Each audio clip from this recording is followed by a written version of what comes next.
support targets to reduce Vermont's greenhouse gas emissions.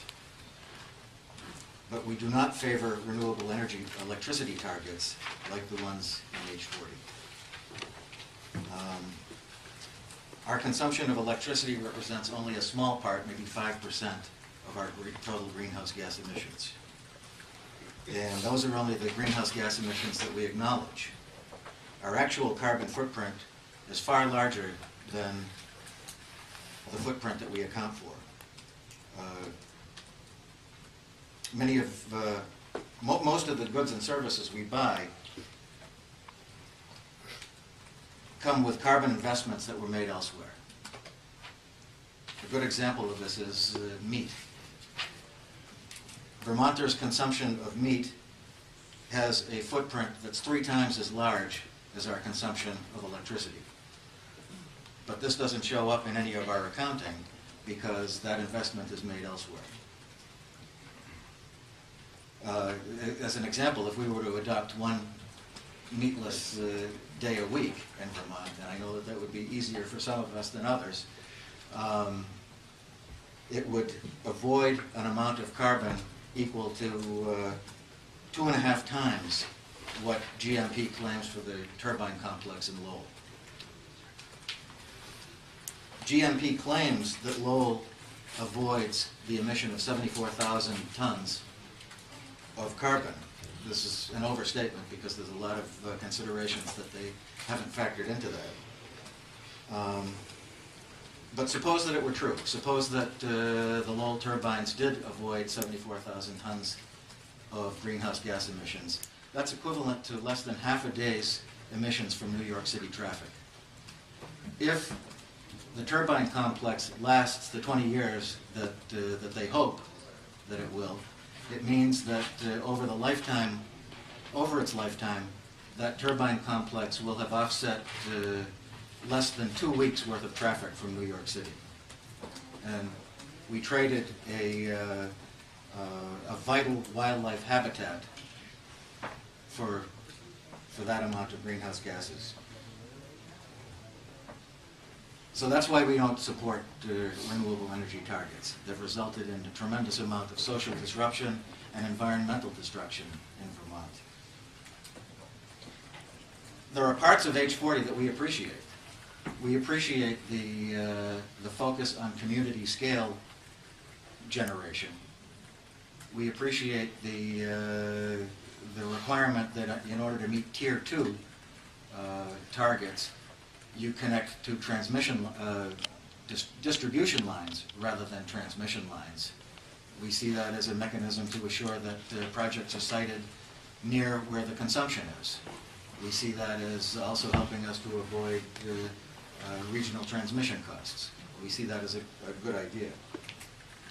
But, as Annette was talking about, we have a siting problem. And we do have some suggestions as to how those problems could be addressed. We would suggest that in order to contribute to a reset target, a generation facility should be the result of a collaborative stakeholder process, similar to the one that Annette was talking about. In order to contribute to reset targets, a project should comply with regional or conform to regional and municipal plans. In order to be considered for Category 1 eligibility, a proposed in-state generation facility should provide life cycle accounting for both its carbon investment and the carbon savings that it promises.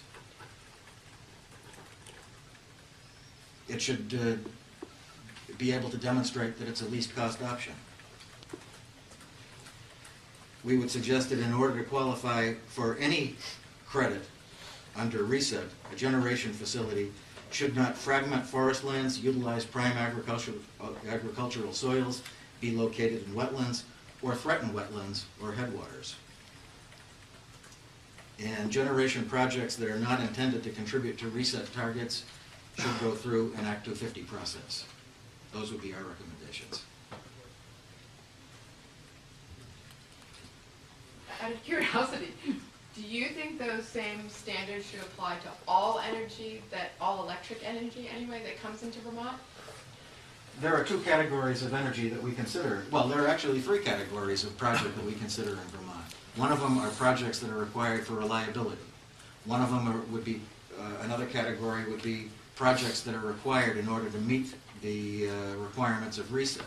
And the third category are projects like Iberdrola's project in Wyndham may be, where they're building a project in Vermont in order to allow Connecticut to reach its RPS goals. So that's not my question. My question is, so for all the energy that comes into Vermont every year, that is either,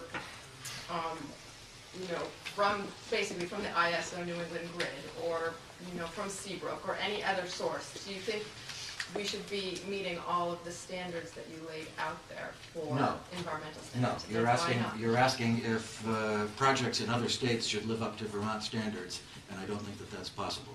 Why not? I mean, so what you're saying is that we want the power, and as long as it's outside of our borders, we don't care what that generation source has done to their locality, as long as it hasn't been done to us, but we'll just reap the benefits of the power. Well, that's not my proposal, but... But that's what you're saying. No, it's not what I'm saying. What I'm saying is that projects that are built in Vermont ought to adhere to standards. Projects in other states ought to adhere to standards that are imposed by the other states. And I'll give you an example.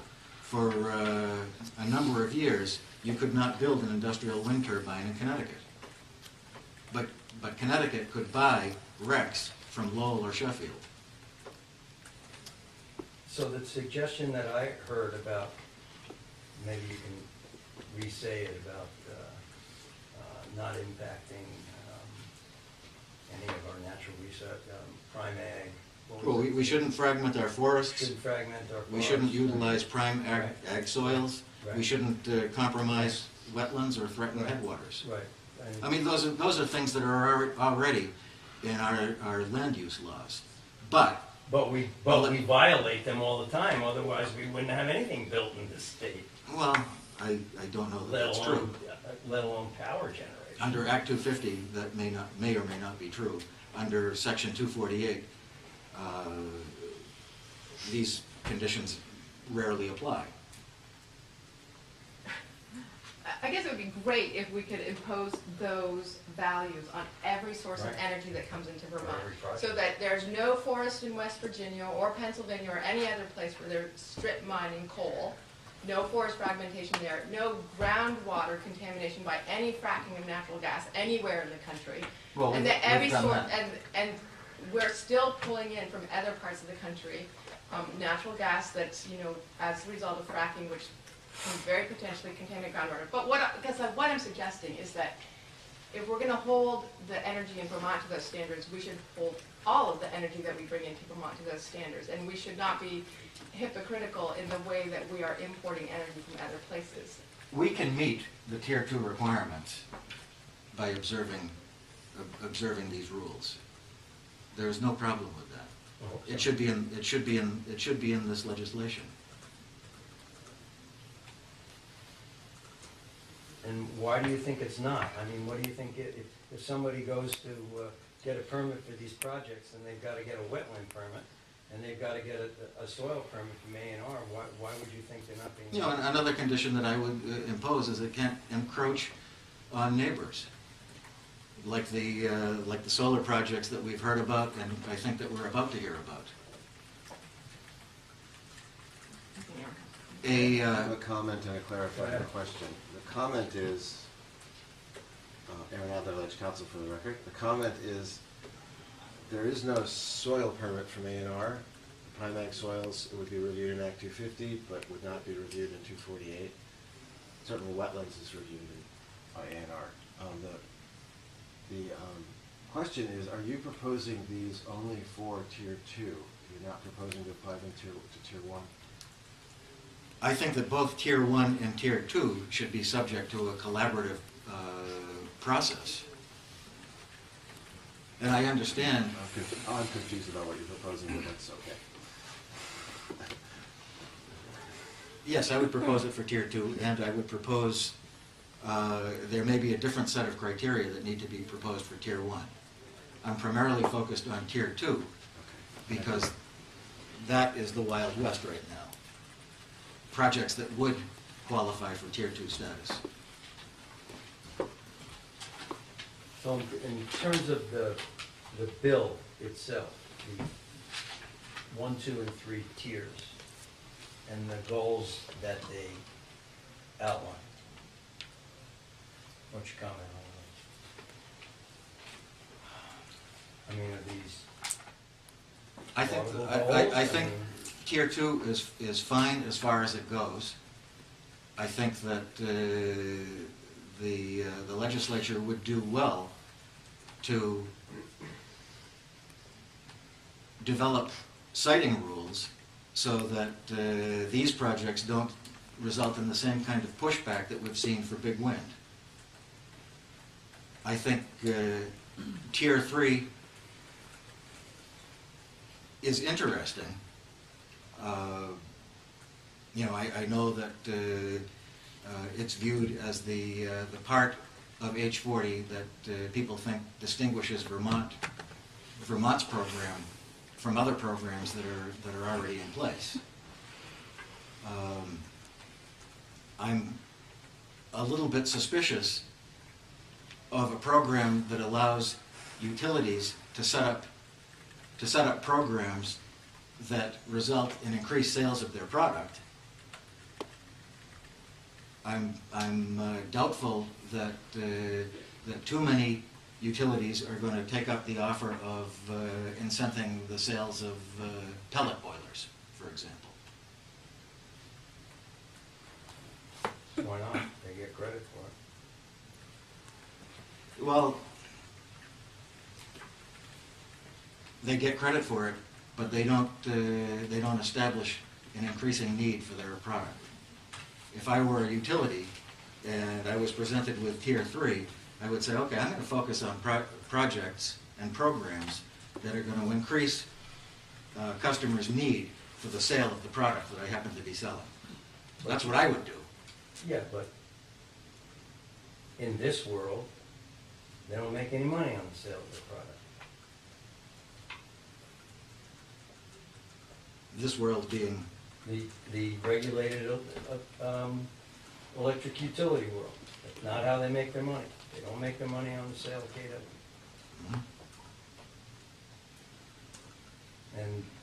And unlike any other industry, the more people use, the more expensive it gets.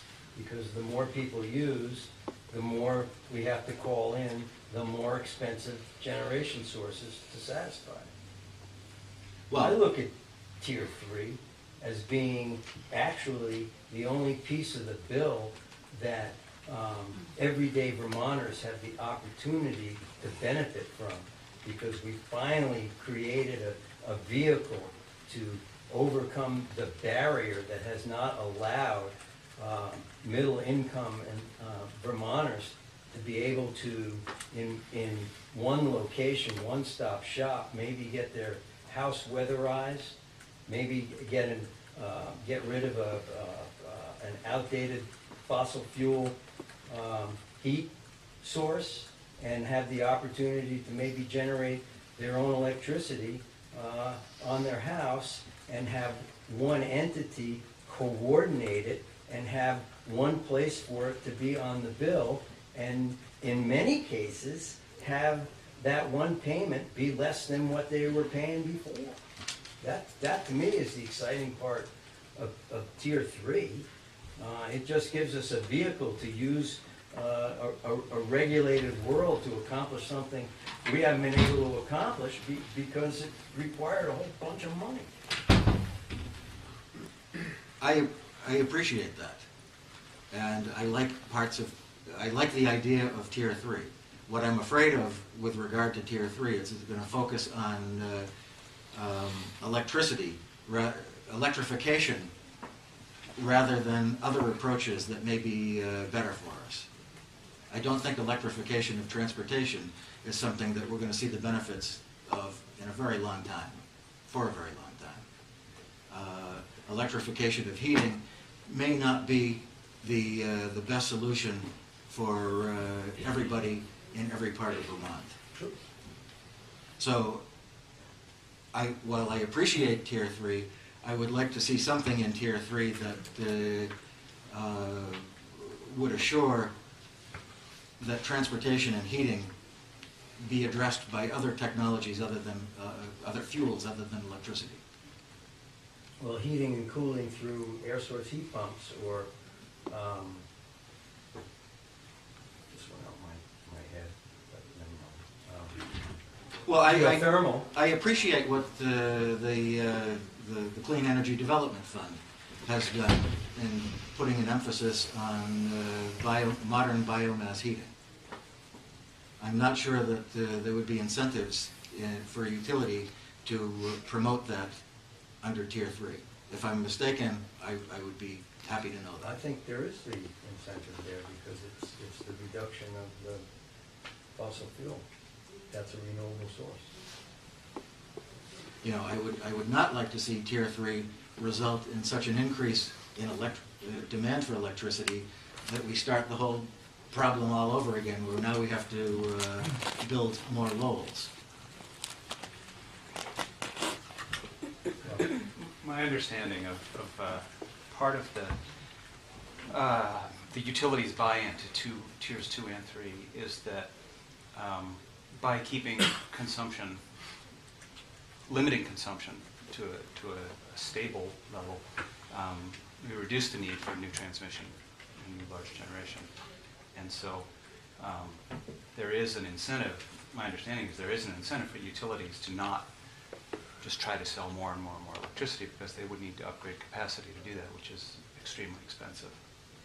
And so, and they do receive credit for carbon neutral or renewable sources like wood boilers, biomass boilers, pellet boilers, and non-electrical uses. So I think that addresses. Okay, well, I what we're talking hope about. so. And, you know, as we learned when the regulatory assistant project was here, we do have an unusual way of regulating utilities. Yeah.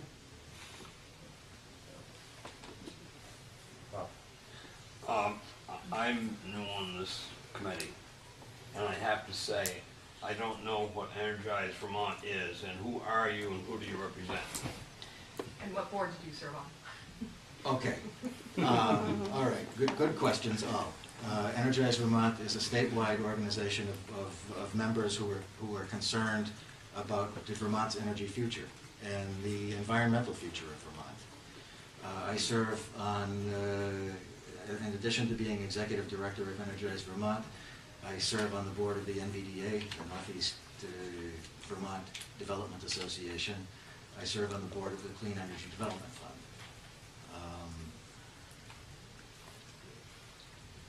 I can't remember where else I might serve. Sounds good enough. I serve on the Planning Commission of the town of Newark. I think that's it. Not on the local Little League, though. No, not yet. I blew out my pitching arm. Do you have written comments? For I will submit written comments. Okay. I don't have them yet. Okay. Anything else? That's it for me. Thank you, sir. Thank you. Appreciate it. Thank you, members of the board. All right, Jim.